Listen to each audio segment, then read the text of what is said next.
ఈ పాట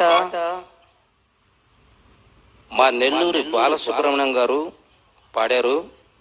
ఆయన మొట్టమొదట మర్యాద రామన్న అనే చిత్రంలో పాట పాడిన తర్వాత ఈ పాట రాసిన ఎంఎస్ రెడ్డి గారు, మల్లెమాల అంటారు ఆయన్ని, ఆయనది గూడూరు, నిమ్మకాయలు అమ్మేవాడు. ఆయన బాలసుబ్రహ్మణ్యం ఎత్తుక్కుంటూ ఆయన రూమ్కి వెళ్ళాడు. ఆయన భాష ఎలా ఉంటుందో నెల్లూరు యాసలో మీకు చూపిస్తాను.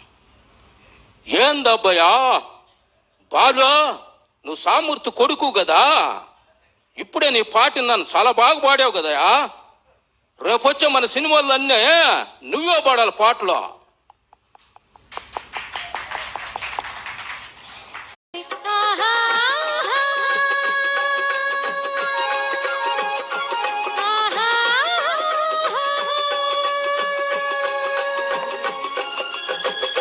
గున్నా మావికి సన్నా జాజికి పెళ్ళి కుదిరింది, నాదే గెలుపని మాల తీరత నాట్యమాడింది.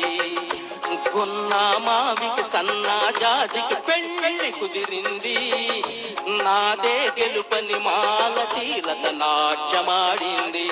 ఆహా